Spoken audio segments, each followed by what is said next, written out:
It's my pleasure to introduce our moderator for today's event, Dr. Soleil Boyd. Soleil joined us as our Executive Director in September of last year, bringing with her a demonstrated alignment with Children's Alliance's values, deep knowledge of Washington state policymaking, and a strong commitment to racial equity, community-centered advocacy, and collective action.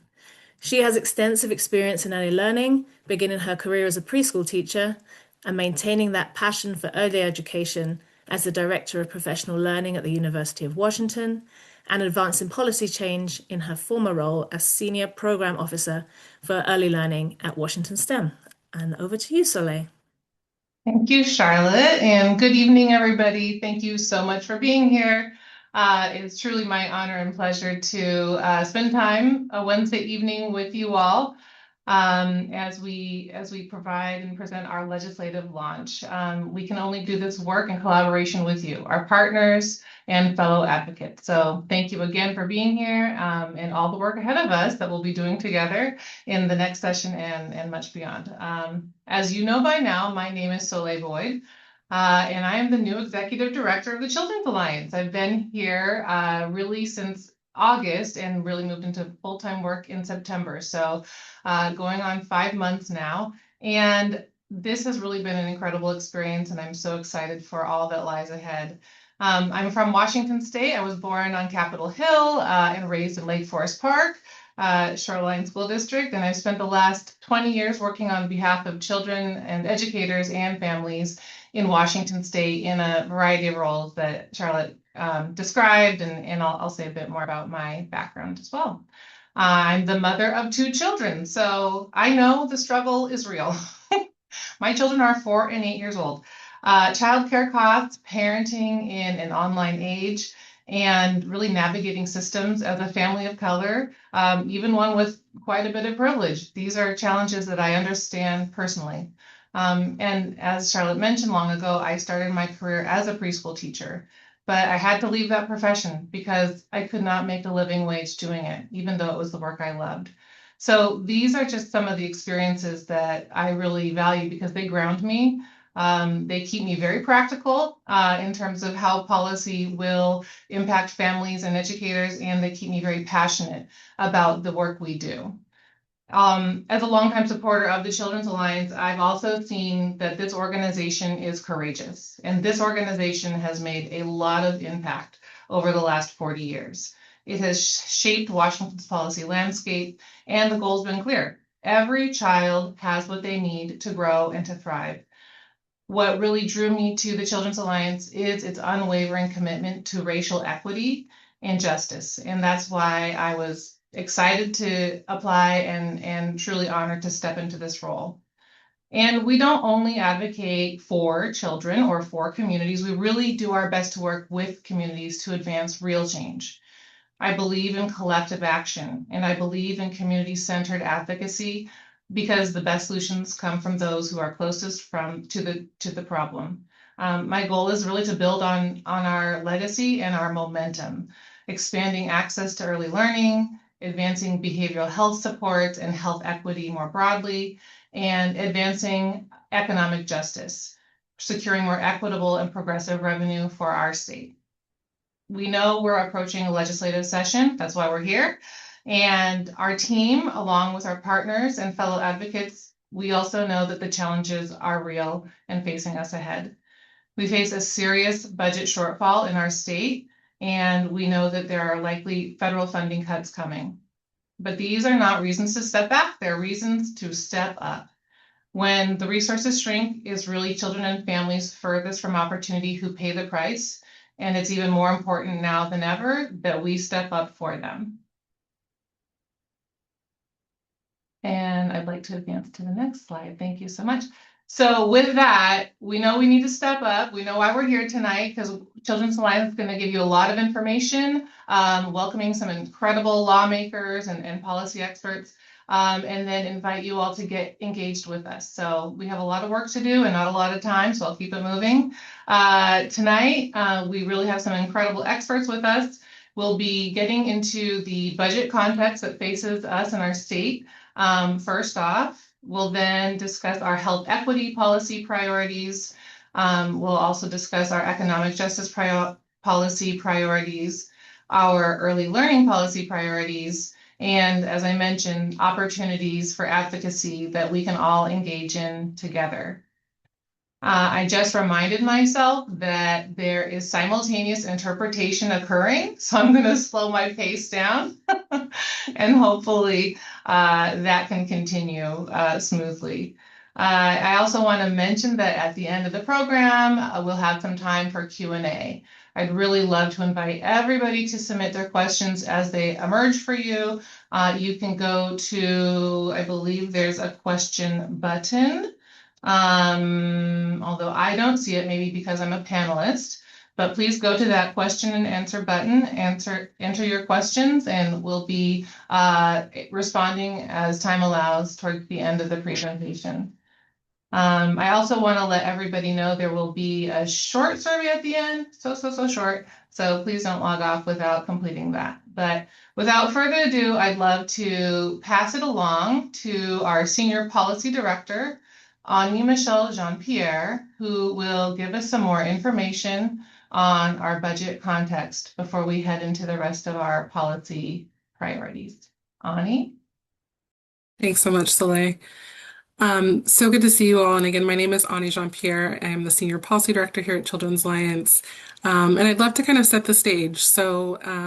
As folks in this group may know, Washington operates on a 2-year biennium cycle, budget cycle, where the legislature passes a full operating budget in odd-numbered years and then makes adjustments through a supplemental budget in the even-numbered years. 2026 is, of course, an even-numbered year, so we're in a supplemental budget year. The supplemental budget is essentially the state's opportunity to rebalance, respond to emerging needs, correct course based on what has changed since the original budget was passed. Unfortunately, this year's supplemental budget begins with a $1.6 billion shortfall. And for context, our state had a $16 billion gap last session during the development of the biennial budget. And I think that really just illustrates how volatile and challenging the state's fiscal landscape has been this entire biennium. So where are we in the process? The governor has released his proposed supplemental budget. That was on December 23rd, which is the first major step in the budget process. So from here, the legislature takes that proposal, reviews it, begins developing its own version. And then over the short 60-day session that will begin next Monday, if you can believe it, the January 12th, lawmakers will debate priorities, negotiate changes, and ultimately pass a budget that reflects their collective decisions. Once that budget reaches the governor's desk, he can sign it into law, veto it entirely, or issue partial vetoes to remove specific sections. So what's the governor proposing? His proposal includes a mix of investments and cuts. For purposes of our discussion tonight, we'll keep it high level. And of concern to us at Children's Alliance in particular is that the proposal includes roughly $800 million in spending cuts. And those cuts fall disproportionately on early learning programs, with Working Connections Childcare, which is our state subsidy program, being hit hardest. Negative impacts to this program total about $258 million, which represents almost 1/3 of the total spending reductions in the governor's proposed budget. So really significant. Early learning is not required to be funded in our state. So when the state is looking for cuts, early learning is unfortunately at risk, and that's why we're seeing this as well. As we'll share later in this presentation, the proposed reductions in the governor's budget to early learning would have real consequences for access, affordability, and stability of early learning in the workforce. One positive that we want to highlight is that the governor has also endorsed the idea of a millionaire's tax as a long-term strategy to stabilize revenue and reduce the state's reliance on cuts during economic downturns. And the tax that he's referring to would affect those making more than $1 million in income in a single year, which is fewer than half of 1% of Washingtonians. And it would, even in that small number, generate at least $3 billion in annual revenue, which is really exciting. So, one thing to note though is that even if lawmakers were to advance such a policy and he were to sign it, it would not generate revenue in time to influence the supplemental budget. So, for this cycle, the governor has proposed filling the shortfall, through both reductions or cuts and using a mix of other money, including $1 billion from the rainy day fund or the budget stabilization fund. Um, so what does this mean going forward? As the legislature debates its version of the supplemental budget, some of the key questions will be how much of the governor's proposed cuts will they accept or reject, and how will they balance immediate fiscal pressures with long-term commitments to children and families. So this is a really pivotal moment. The decisions made in the supplemental budget will really shape the stability of essential programs and signal the legislature's priorities heading into the next biennium. So, with that, I'd love to move us into a discussion about Children's Alliance's priorities for 2026. And I'd love to first introduce Max Lau, our Health and Economic Justice Policy Manager, to discuss our health equity priorities. Max? Thank you so much, Ani. Just to reintroduce myself, my name is Max Lau. I'm the Health and Economic Justice Policy Manager for Children's Alliance, and I'm so excited to be speaking to you all tonight. Our health equity portfolio this year features three primary items. As is usually the case for Children's Alliance, youth behavioral health remains a very high priority, which is why we're leading on a pair of bills to regulate addictive online feeds in partnership with the Attorney General's office and our amazing sponsors, Representative Lisa Callan and Senator Noel Frame, who you will actually get to hear from both of them later today. Additionally, we're working diligently with stakeholders and advocates across the state to support and operationalize the recently published Washington Thriving Prenatal through 25 Behavioral Health Strategic Plan. The strategic plan will align advocates, agencies, and lawmakers on a trajectory to address our fragmented and insufficient behavioral health system of care, ensuring that more young people and their families have access to the equitable care and support that they deserve. And finally, in response to continuing threats from the federal level, Children's Alliance is working in coalition to defend access to critical safety net programs such as SNAP and Medicaid, as funds are cut and administrative hurdles are put into place for enrollees and providers. Next slide. So to dig a little bit deeper on our lead health equity item, House Bill 1834 and Senate Bill 5708 were created together in response to the youth behavioral health crisis that our state is experiencing.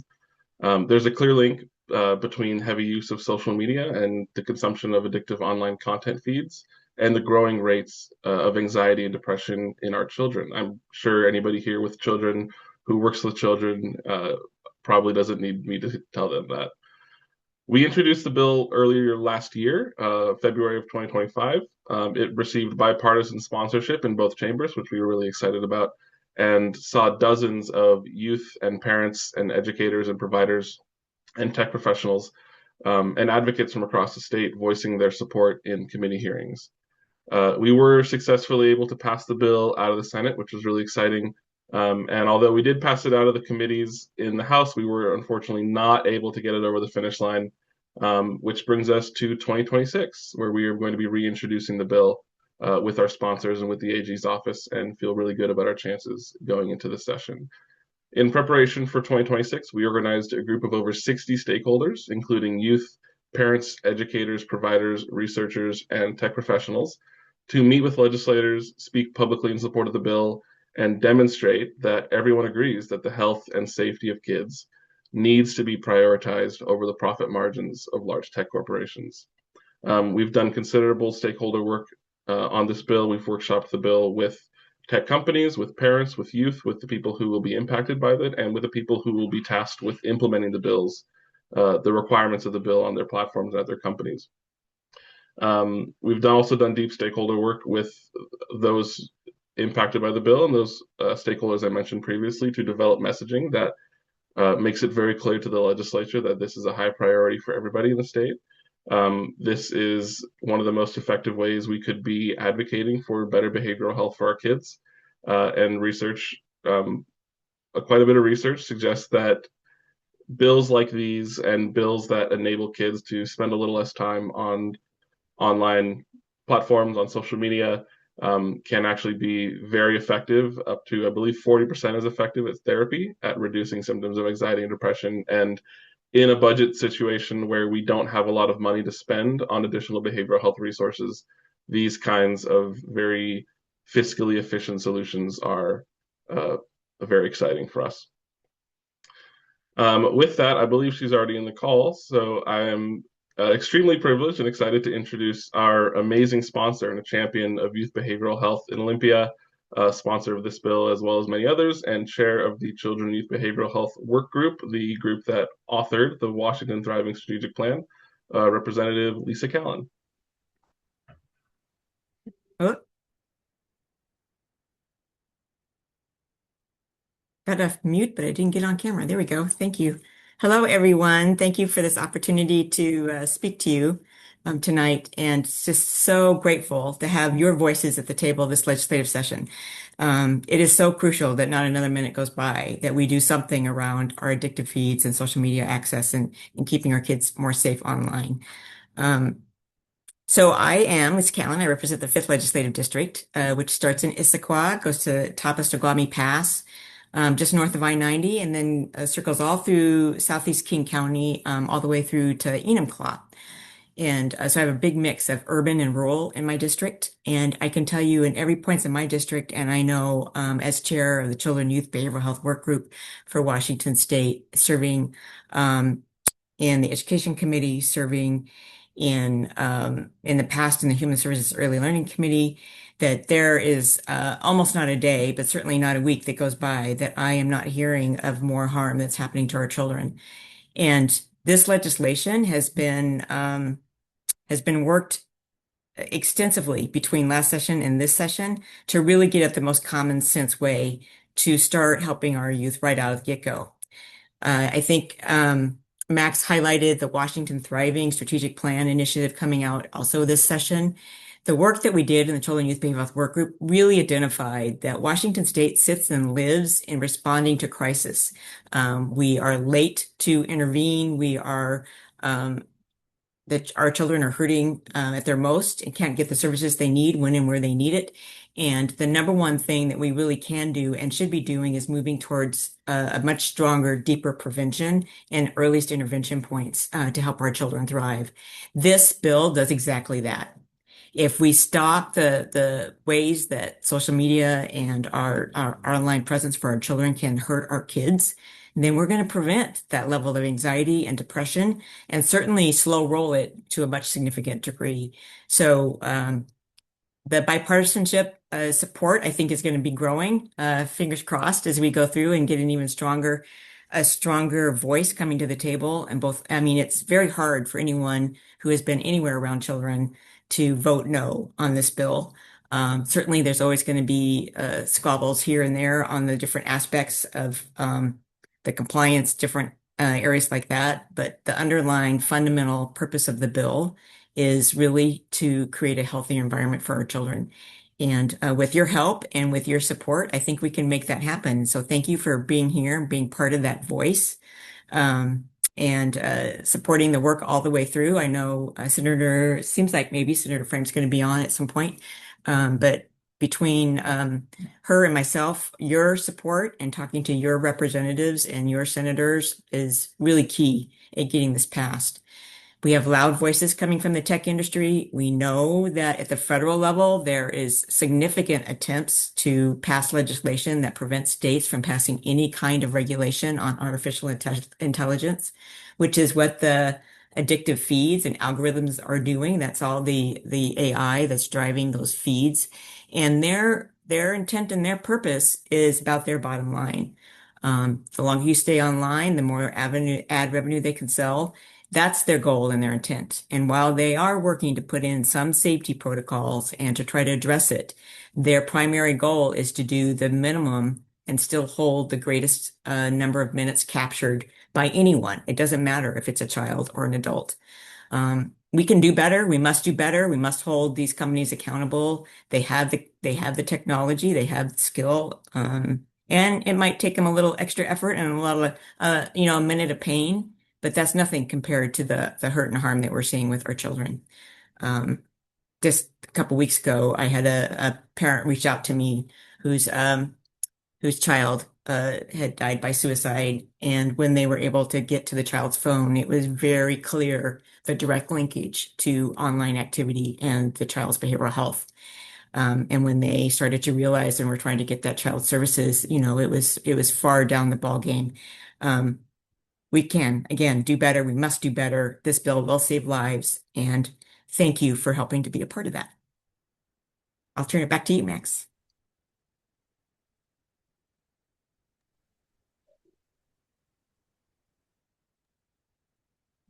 Max, thank you. Well, first, let me say thank you so much, Rep. Callan. We are really honored to be able to partner on this and appreciate your leadership and expertise that you've brought to this work. This is really about being proactive and preventive, and I have been really amazed at the work with those families and others impacted negatively right now. And this is such a critical thing to do to prevent further harm and also to be part of a system that really ensures good behavioral health in a proactive way that is also efficient, right? And helps us preserve those resources that we need. So thank you so much. I want to hand it back to Max to speak next to our economic justice policy priorities. Take it away, Max. Thank you so much, Soleil, and thank you so much, Rep. Callan, an amazing sponsor and a longtime champion of youth behavioral health in Washington, a great partner of Children's Alliance. It literally could not do this work without you. So our kind of one big main economic justice agenda item this year is really our support of progressive revenue and the passage of new progressive revenue options for the state. As Ani mentioned earlier in the webinar, we recently faced a $16 billion budget deficit. I guess I should say we continue to face. And in order to pass a balanced budget, we had to cut funding for countless programs, public programs, including, I believe, over $1 billion specifically to early learning and childcare, which is frankly unacceptable and not something that we can allow to continue happening, especially if we want to prioritize the health and positive development of our kids. Meanwhile, the wealthiest in our state, I'm sure I don't have to say this to anybody here, but are paying little to nothing, and as a percentage of their wealth, far less than you and I are paying in our taxes. It's for these reasons that we are advocating so strongly for new sources of progressive revenue that insulate us from future budget deficits while balancing our tax code and lifting some of that burden of generating revenue for the state off of working families and the lowest income communities in our state. We're really excited to see Governor Ferguson publicly endorse the proposed millionaire tax that Ani mentioned earlier, and release a budget that had minimal cuts, a relatively reasonable budget given the circumstances. That being said, a lot more needs to be done to avoid further funding reductions to early learning programs and to childcare programs, which we saw take place during the 2025 budget writing process. I can talk through a couple of the brief revenue items that are on the table currently. Like Ani mentioned earlier, the millionaire's tax is a very high priority one right now. The governor publicly endorsed it, and many in the legislature are seeing that as maybe one of the best options we have at the moment. But you'll also remember Children's Alliance being a champion of the financial intangibles tax. Many of you might know that as the wealth tax, but is a relatively similar tax on the wealthiest people in our state who have, I don't remember the exact cutoff. I want to say it was somewhere in the $50 million range of stocks, bonds, and kind of financial intangibles in a portfolio.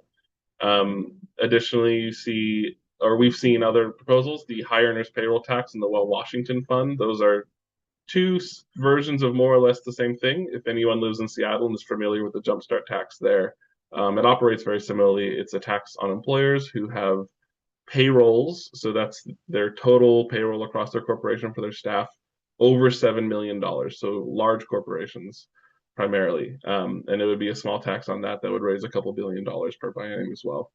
The other one that we saw adjusted last year and remains kind of one of our only really progressive options for revenue is the capital gains tax. Children's Alliance was a front and center defender of the capital gains tax in the 2024 election when there was an initiative to repeal it. Since then, we've supported work to adjust and expand the capital gains tax, to close loopholes for the tax, people who are avoiding paying it, and strengthen the ways that we are using the revenue from the capital gains tax to invest in some of these really critical programs, primarily early learning programs and programs funded by the Fair Start for Kids Act. Those are the big revenue items we're seeing this year. That is kind of our big priority right now for economic justice. The fact of the matter is we're going to continue to see a budget deficit. I think last I saw it could be somewhere between 3 and 5 billion, if not more. And frankly, we're probably not going to see that number go down anytime soon if we don't pass some kind of progressive revenue option for the state that relies so heavily on regressive taxes, such as sales tax and property tax. With that, I think it's probably time to pass it over to another great partner of Children's Alliance. I see she just joined the call. The fierce champion of progressive revenue in the legislature, and who also happens to be the Senate sponsor of our addictive feeds bill that you heard about earlier, Senator Noel Frame. Great, Max, thank you so much. Full disclosure, my small child just was here and handed me a pickle, and then he left. So he may come back to take his pickle, which would be great, because now I'm holding a pickle. Motherhood. All right, well, good evening, everybody. I'm Noel Frame. I'm the state senator from the 36th district, which is the northwest corner of the city of Seattle. I also have this distinct honor of being the vice chair of finance for the Senate Ways and Means Committee. And, you know, dabble in all things revenue, as you just heard a little bit. Oh, and sorry, my technology suddenly is being mad at me. One moment. The joys of two screens. 1 second. Okay, sorry about that, y'all. So Max, I just heard a little bit about what you were just saying there at the end, and I just want to say, you know, I wholeheartedly agree that we have a structural problem with our state's tax code. We will continue to be in sort of this budget deficit situation if we don't, frankly, finally get the courage to do something about it. And I think there's many people on this call that are very well aware, but we are second worst in the nation in terms of our rankings for our tax code, because we do ask working people to pay disproportionately more of their income in taxes than our higher income households in the state. And I always say that is a measure of income, and that's not even a measure of wealth. It's a far worse disparity if you actually talk about wealth and asset accumulation, where we have literally some of the wealthiest people in the world calling our state home. So, you know, last session, our Senate Democrats led with a budget proposal that had a wealth tax, which we ultimately passed off the Senate floor, but did not have time to get it out of the House, a payroll expense tax, as well as repealing some tax preferences, and some other pieces as well. We did not ultimately get that exact package, but we were able to pass some B&O tax changes, including some surcharges on some of the largest companies in the world, making the capital gains tax more progressive, the estate tax more progressive. Sadly, also had to back into the sales tax code, but did a good, I think, modernization move to expand the sales tax base to some services, which has had some clunkiness in implementation, but here we are. And despite all of that, we are upside down on the budget again because of the broader economic conditions.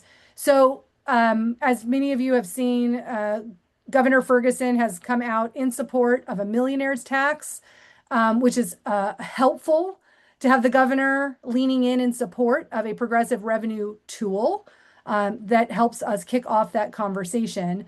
And it is, I would say, one of 3 big ticket items that's out there that raise in excess of $1 billion a year.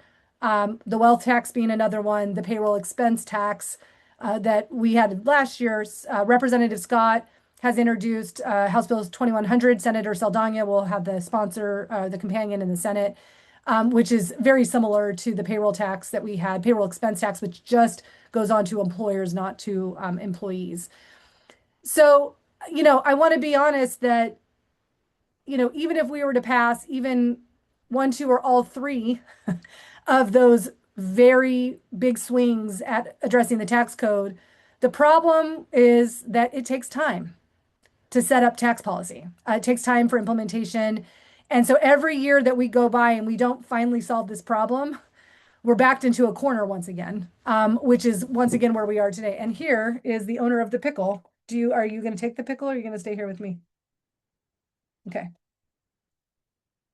He's eating an egg. Okay. Mom continues to hold the pickle. So,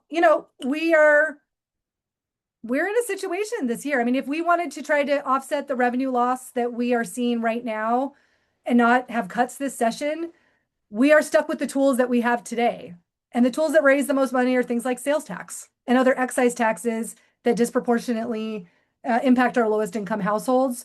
So we don't have easy choices ahead of us, to be quite honest.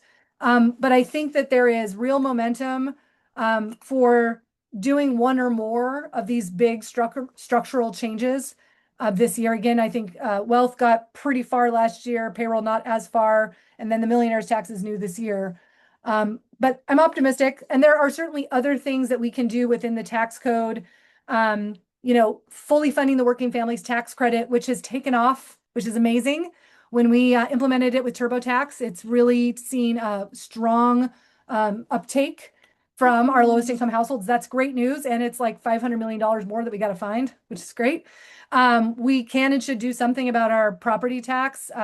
I would love to see this session, and I'm going to try to help get across the finish line, an expansion of the senior property tax exemption program. It's been 7 years since we've done an update to adjust median income and things like that. I'd love to see that. And there'll be other revenue tools in the toolbox. So that's a lot of me talking at y'all. Max, I'm going to pause and see if there was anything you wanted me to address that I did not, or if you want to open it up to Q&A, I leave it to you. Yes, I'll pause. Yeah, I mean, that was perfect. It's exactly what I wanted to hear. What's the attitude, what's the appetite in Olympia for some revenue? And I think we're all feeling cautiously optimistic, and at the very least recognizing that this is something that we have to get done sooner or later. So could not be more grateful to have you as a champion on that work. I think we could take a question if there are any. I don't see any currently about revenue, but if we had time, Charlotte, I'll leave that up to you.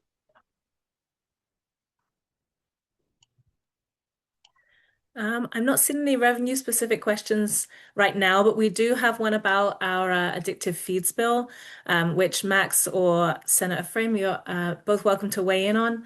So David asked, do any other states have a law passed similar to HB 1834, Senate Bill 5708, and what are their results? Maybe I'll defer to you all first, Max, if you want to take the first cut at that. I mean, I think results is a hard thing to say because these are all such new pieces of legislation that have largely been going through litigation. But I think at this point, we've got California has had portions of it upheld. It looks a little bit different than ours. And I think when we run the bill this year with substitute amendments, you'll see us having addressed some of the key things that were identified in that bill. Max, correct me if I'm wrong here, but go for it. Yeah. No, I mean, you nailed it. I think we've seen, last I counted, 41 or 42 other states had implemented or introduced some kind of similar legislation. But those have only begun passing in the last year or two. And so we're probably not going to see a lot of impact data, at least for a little while. But we are starting to see some of the court attitude towards these kinds of bills, which is exciting and helpful for us so that we can actually craft a bill that is legally sound and is likely to be held up, because I'm sure those standing to lose some of their revenue streams are going to be turning to courts if and when we pass this bill. So definitely taking that into account, and grateful for the AG's office for leading the charge on that.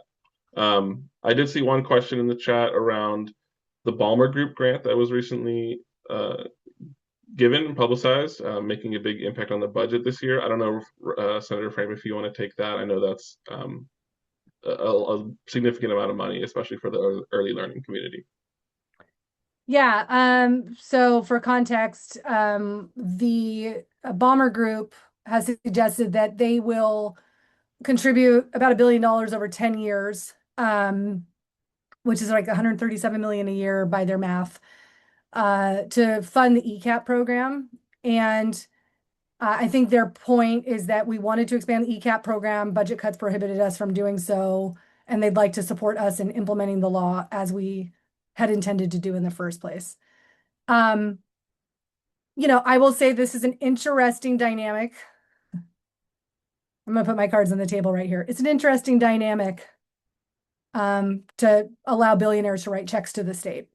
And, the governor's budget also had nearly $1 billion of cuts to childcare, to different parts of the childcare infrastructure. So I think it's an interesting dynamic to have philanthropy rather than taxes paying for core public services that we all agree are important things, while having to cut other parts of the same infrastructure that support other parts of the program. Working Connections childcare it hits a different group of families. As somebody who works on tax policy and as somebody who's the prime sponsor of the wealth tax, that surely would have taxed the bombers, I'm wrestling with my feelings about short-term fixes instead of long-term solutions. And that's something that we're going to have to wrestle with. So. Thank you so much for that. I see we have a couple other early learning related questions popping up. So I do want to tee up the next section of our webinar is going to be focused very heavily on early learning. We're actually going to be joined by Representative Bergquist a little bit later, who can speak to a lot of that as well. So I don't want to get too ahead of the agenda. Yeah, I see Carmen's question. Carmen, kind of good to see you. And, I will just say that early learning is a top priority. And it was inextricably linked to our passage of the capital gains tax. Like I said just a moment ago, everybody agrees this is good public policy. There's no question. The research shows the benefits of investing in it. It's expensive, and we need to do it. And it's a real dynamic about kind of what we're dealing with right now with having to cut one part of the childcare infrastructure while we're accepting checks for others. And I have no doubt that, public education, including early learning, although it's not technically, mandatory, it is discretionary, which is why we see it in budget cuts. I think it is a really, really, really high priority. So I think if we are able to pass some of this revenue, which will take several years to get online, I have no doubt that we will try to restore some of the cuts that we're having to make right now and get back on track with implementing the Fair Starts for Kids Act as we intended to do when we passed it in 2021. So of all the things out there, there's a lot of other things I'd also love to see get money, like developmental disability services that don't have, frankly, nearly the level of momentum that early learning has, but early learning sadly is also on the chopping block. So it's a dynamic and it's hard. Good to see you. Thanks for being on the call.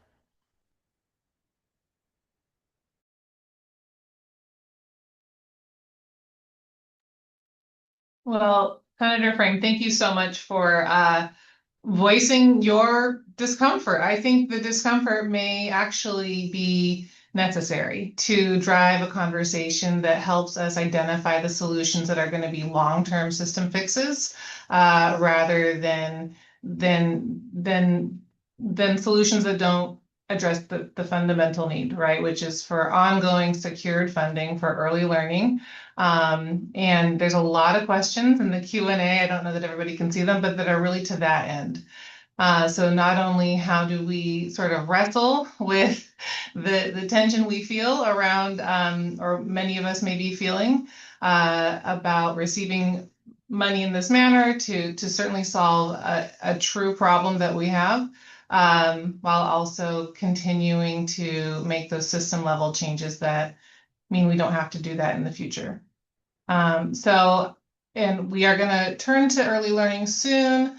I'm not able to see whether or not Rep. Bergquist has joined us. I see his slide, so I think he must be here. So I will now.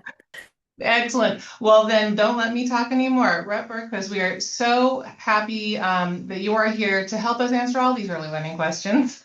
You and Emily, who will follow after you. But welcome, Rep. Bergquist, and thank you for your work as a champion for early learning. I'll let you take it away. Well, appreciate you all having me here today. Obviously, Senator Frame's a tough act to follow. She's got a lot of great information to share as well. My name's Representative Steve Bergquist. I'm chairing the Early Learning and Human Services Committee in the House of Representatives. It's been a great opportunity this year to be able to kind of move some good legislation. Also had to suffer through some frustrating legislation last session that kind of set us back further than I think any of us would like.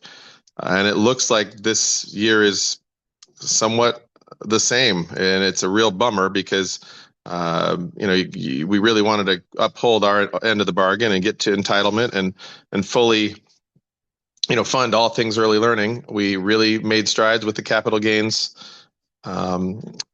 opportunity for our early learners a few years back, and now it feels like we're back at square one a little bit, even though we've made great progress.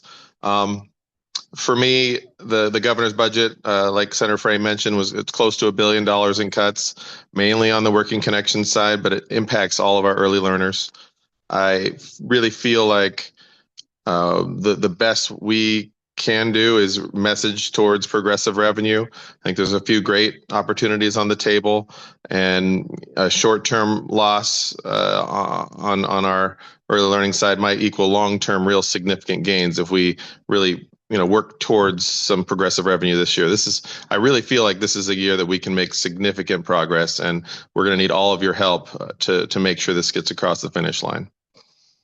A few bills that I feel like are very important to our early learning community are coming through my committee, really focusing. I think Representative Ortiz Self has a bill, or my ranking member, Representative Eslick, has a couple bills that can streamline some requirements for our early learning community, making sure that like if you have specific inspection requirements that you don't have to do them 3 times in a row. If you have training requirements that you've done in the past, you don't need to do them again. If you've done the same one already, that just seems that things that seem like on the face of it should already be simplified, but we need to take action to actually kind of cut through some of that red tape. Representative Levitt has a bill on military families accessing ECAP if there's sufficient space for their younger kiddos. So that should be a bill that kind of adds on to a bill that Representative Birnbaum passed. We helped him pass last year. So expanding early learning in the ECAP community if there are some slots available. I'm dropping the Balmer accounts bill that would establish the early learning fund for those up to 10,000 ECAP slots, which is an awesome opportunity.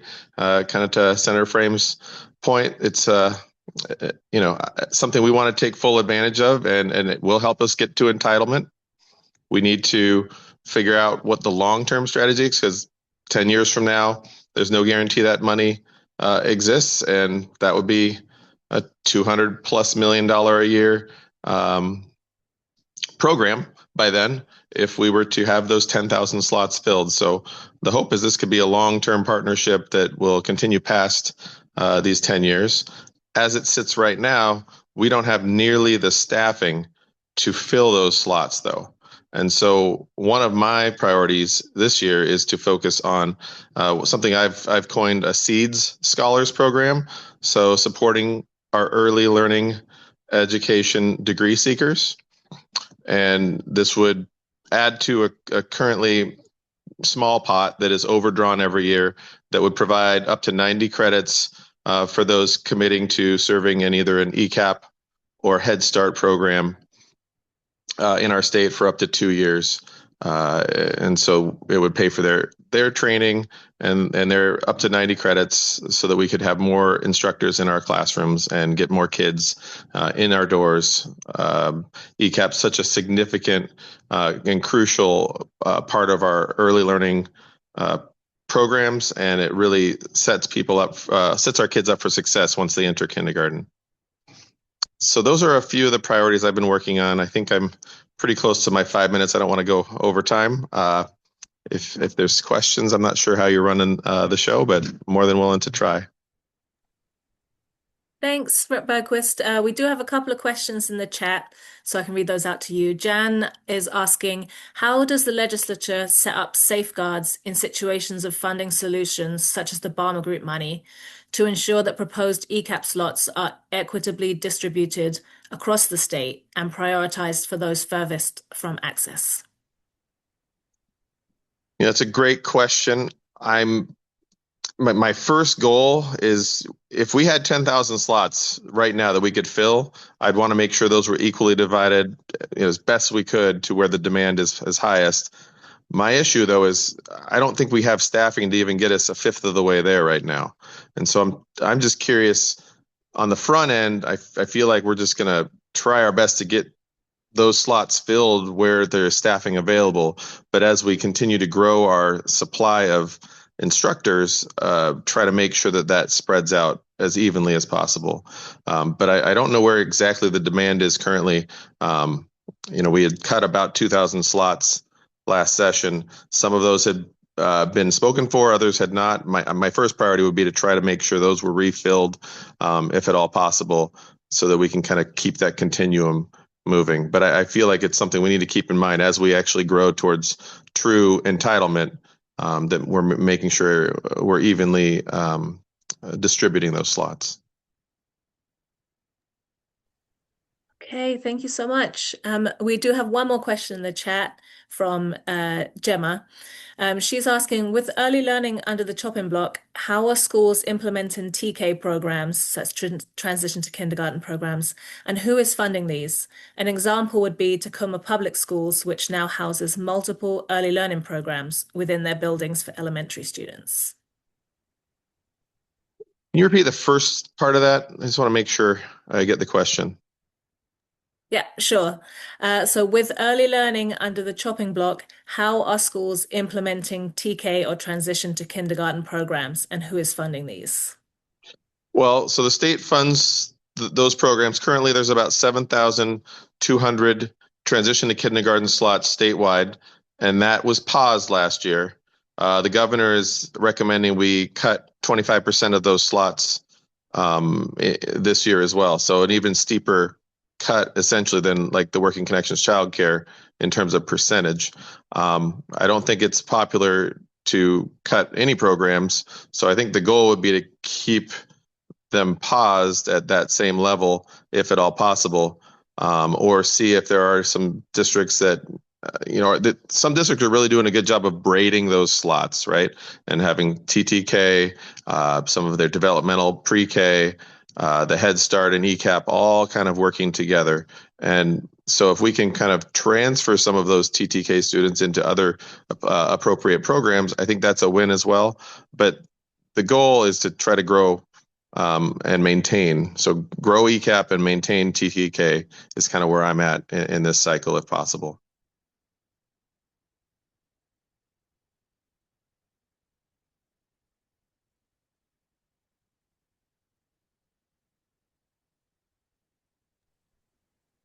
Okay, thank you so much. Rep Bergquist, do you have time for one more question? Sure. Okay. Jan asks, what would it take to change policy to require funding early learning in our state budget? Early learning should be recognized as a vital state infrastructure and an essential public good. I'm not sure how many of you remember Pat Sullivan, but he still talks to this day about how we had gotten early learning into basic education. That was going to be in the definition until a couple governors ago, had a little veto at the end of the day that took that out of the definition. But I think getting early learning into our definition of basic education would be a huge win. The first thing I feel like we need to do is get the entitlement programs to that level where we actually have entitlement, and then we might have an opportunity to get everything into a basic education basket if we are successful on the front end of reaching entitlement.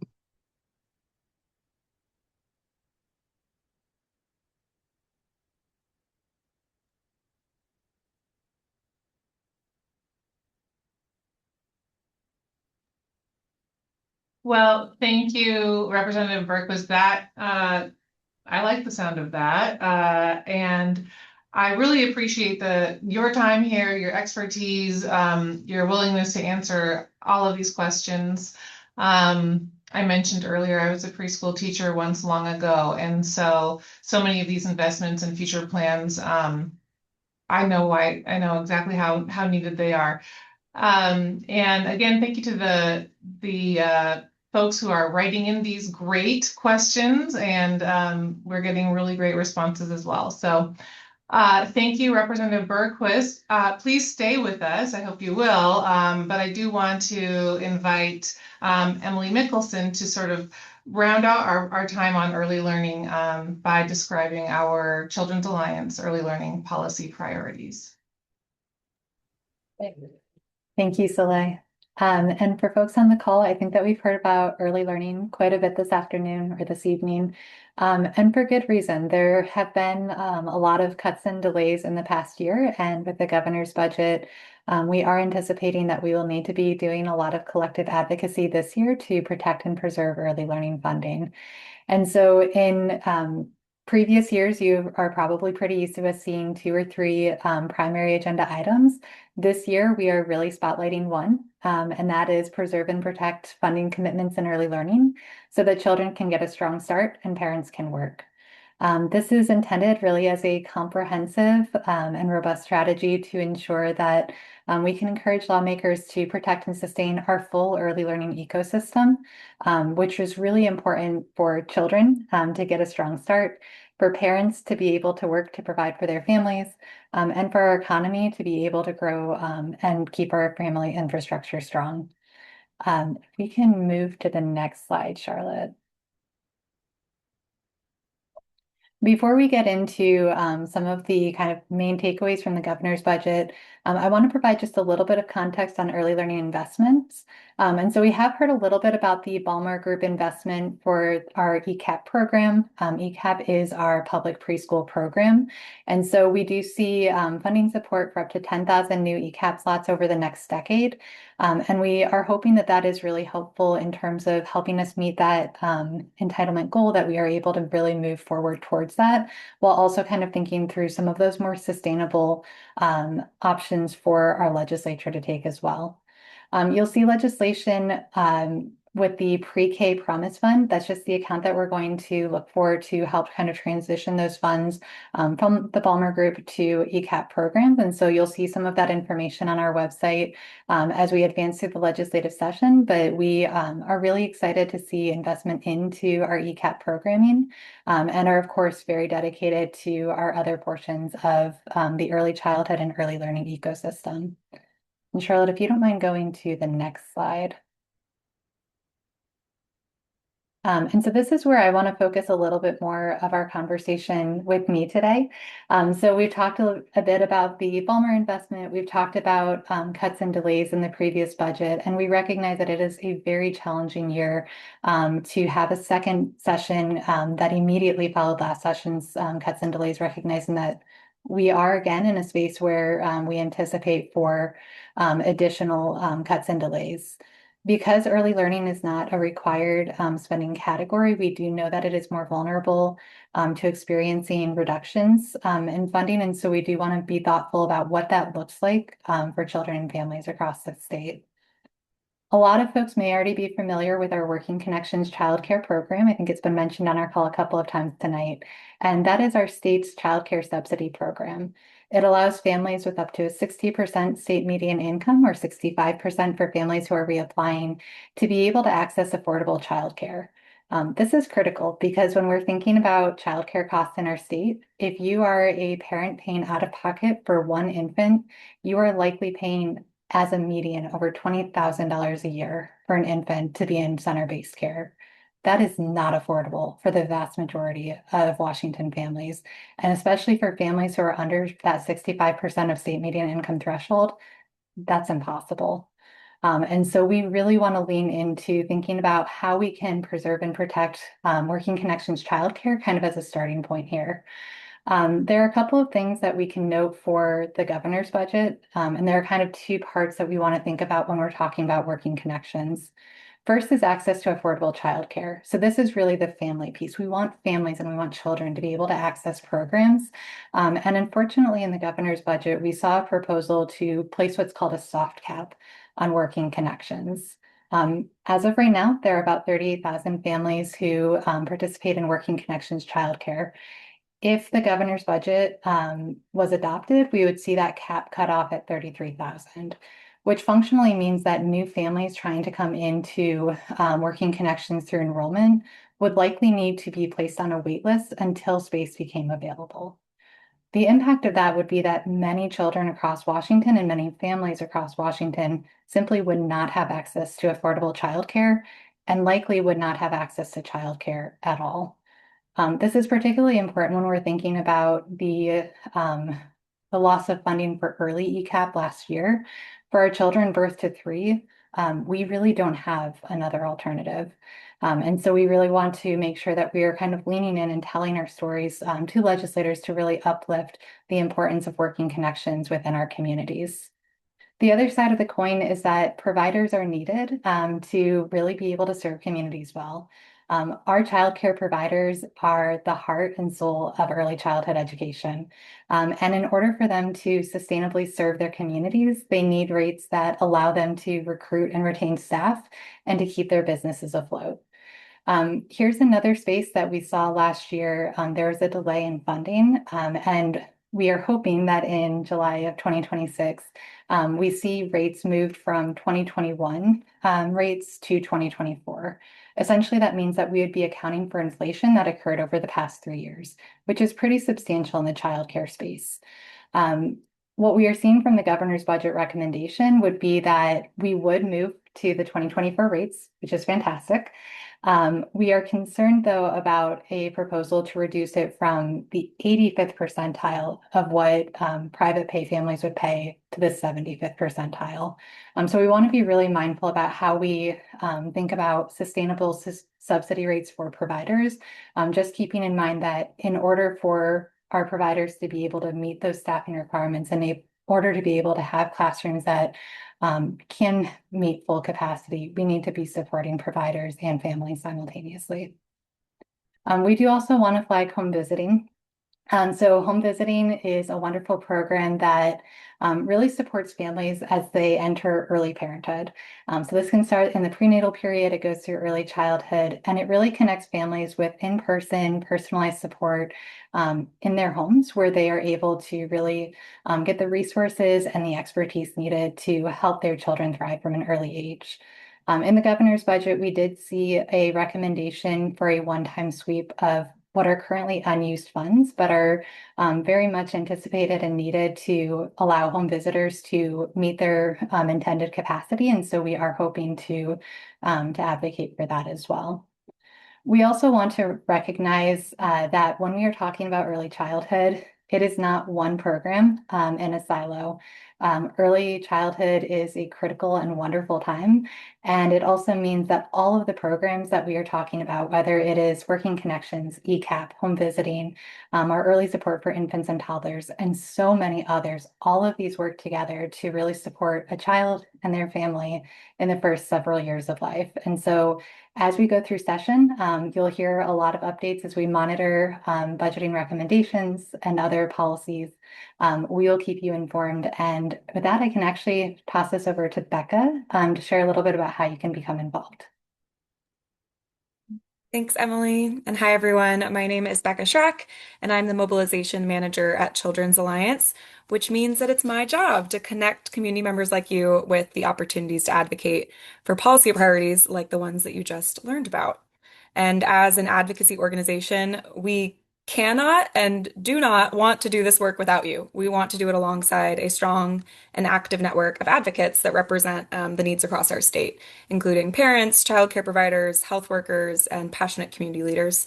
So really, we need you to be a part of the political process and raise your voice for what you and the children in your lives need and deserve. So I'm just going to share a few ways that you can tap into your political power alongside us this legislative session. You can go next slide. So the first and biggest way that you can lean in is by joining us at our annual Advocacy Day, Have a Heart for Kids Day. It is scheduled for Tuesday, January 20th in Olympia, and I did peruse the participant list and I see a lot of familiar names, so I'm excited to meet you all on the 20th. For those of you who have not attended an advocacy day before, this is really an opportunity for advocates from across the state to come to Olympia to meet each other, to learn about the political process, to speak directly with their legislators, and to rally on the Capitol steps. So we will be spending the day together. In the morning, we'll have light breakfast and sign making. We'll have an Advocacy 101 training to make sure you feel prepared to meet with your legislators, and also an opportunity for you to meet with the other advocates in your district who will be joining you in your meetings.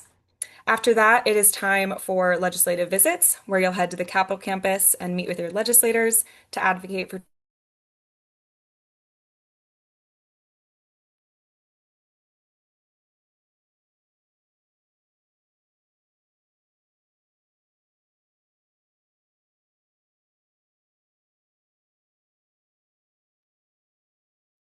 needs.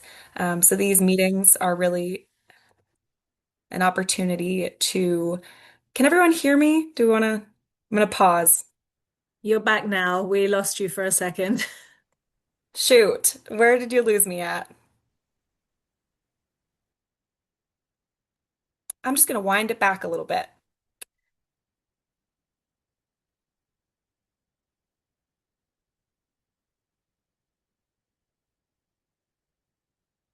Okay, I will take it up from there. Thank you. So as I said and will say again, you're an expert about you, and your legislators are really elected to represent your needs. So these meetings are an opportunity for you to share why you care about the policy priorities we're uplifting and to make your voice heard. And we end the day with an energizing rally with a great lineup of speakers and really just be generally loud on the North Capitol steps. So I encourage each of you to join us. I'm going to put a link to register in the chat.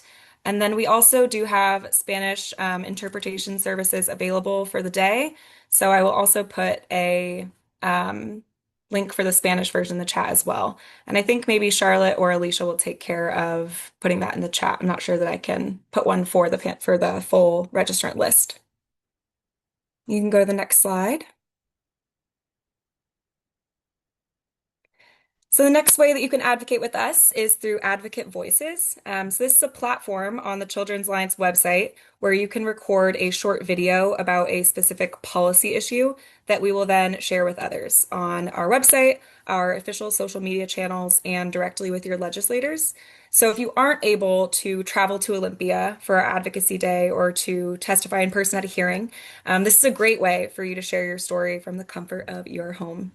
And right now we have two policy issues we are gathering stories for. The first is around the impacts of addictive online platforms on youth behavioral health, and the second is Working Connections childcare.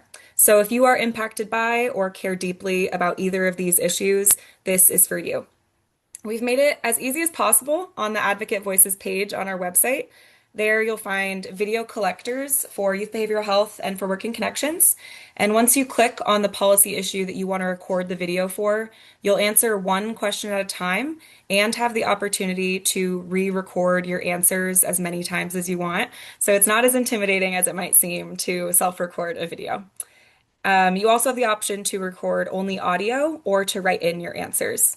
And then your videos won't be submitted to us until you finish the questions and share your contact info. So if you want to get in there and give it a shot, you can without knowing that the video will come to us. And then at the bottom of that page, the Advocate Voices page, you can also view other videos that have been recorded to get an idea of what we're looking for. And I'm also going to share a link to Advocate Voices in the chat. Lots of links for everybody. And then if you want to go to the next slide. The last advocacy opportunity I want to share with you is signing up for our email list.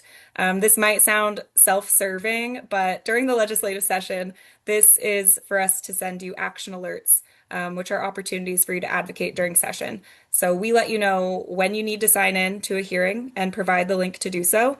We draft email templates for you to contact your legislators about important issues, and we update you where the bills we're tracking are at in the legislative process. It's really the best way for you to stay informed and advocate quickly when we need you to. So while I hope that you do all those things, I hope you register to attend Have Art for Kids Day. I hope you record a video about youth behavioral health or working connections, and I hope you sign up for our emails. But there are lots of ways that you can contribute and raise your voice as an advocate. So if you have ideas or wonderings or questions or want to learn more, please email me. I love an email. And I'll now hand us back to Soleil to lead our Q&A. All right. Well, thank you so much, Becca. Lots of ways to stay engaged. I kind of love the levels. There's a low, mid, and high. You just get the emails. That's great. You could join us in the Capitol. That's just as great. And your videos and stories, or those of the folks you know, are so powerful. If any of our representatives or senators are still on the line, we know that stories are the most important data. And hearing from people in district, people with lived experience, folks who are experiencing these systems or policies or just the problems that we're trying to solve, that is the most powerful thing we can do in terms of advocacy. So your story is your power, and we hope to amplify it and hope we can join you in that. So now I just want to say again a major thank you to all of the just incredible speakers we've had, Representative Callan, Senator Frame, Representative Bergquist. I don't know that they're still with us, but we so appreciate their time and commitment here and in the legislature. As well as this incredible policy team from Ani Michelle to Max and Emily, as well as Becca, really doing so much incredible work to dig into each of these policy areas, to work closely with partners, and to craft solutions that are viable and are going to improve life for young children in our state. So proud of this team and everything you're bringing today. I believe that we have a bit of time for questions, if any do remain. And if I'm not mistaken, I'm going to look at you, Charlotte, to clarify for me whether or not we're going to do some more questions or if we've had enough of that. But I know some questions remain. So should we continue to answer? Yeah, I think we have a couple of minutes left so we can answer some of the questions that came in. The first one, I think maybe Max can answer, is from Danica. She asks, 38 states have passed statewide laws to limit smartphones in schools. How can Washington be next? Yeah, I mean, we definitely could be. There's a little bit of trickiness to a bill like that because, at least in my experience, a lot of school districts don't really like to be told what to do. Um, but definitely, I think the research is pretty clear that technology and phones in schools can contribute pretty significantly to a lot of the harm that we're observing. Um, so, I mean, it would have to be a separate bill, definitely, as opposed to a part of ours. But our bill does try to tackle that issue in some part by also including a provision to prohibit push notifications during school. So, not necessarily going all the way to banning phones in schools, but definitely trying to move us in a direction of getting kids off their phones during class. So, I mean, it's definitely an option, but probably outside the scope of the bill that we're working on right now. Okay, thanks, Max. There's another question. Emily, I don't know if you can answer this one from L Webb. How can higher education support instructors? Sorry, I'll have to reword this question. Let me read it again. How can higher education support instructors in getting their education requirements to support ECAP? Yeah, so I'm happy to answer a little bit here. I think before we get to the question about instructors, we have to talk about access to higher education for early learning teachers. We need to be thinking about things like scholarship programs or ways that we can make this funding accessible. Because for a lot of our childcare providers, the level of compensation really does not match the amazing work that is being done. And so I think when we're talking about higher education, we want to make sure that we're also thinking about making sure that folks who are really excited about these careers are able to actually access higher education fiscally. For instructors, I think that one of the things that we could really consider is trying to make it more accessible just in terms of timing. We want to make sure that learners are able to balance this with the many other commitments that they have. And for childcare providers or ECAP providers, there's a good chance that they are already in their own classrooms for a significant portion of the day. Many have children and families that they are going home to. And so just being really mindful of the flexibility that is needed to yes, have a robust and wonderful educational program, and also make sure that we are meeting the needs of accessibility in that space. Okay, thanks, Emily. I think that wraps up all the questions that our team can answer. I'll pass it back to Soleil to wrap us up.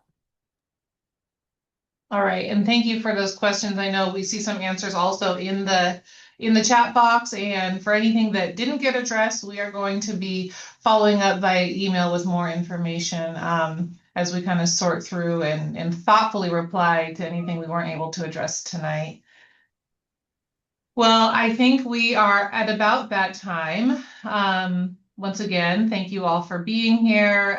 You should see soon, if not yet, yes, there we go, a poll on your screens.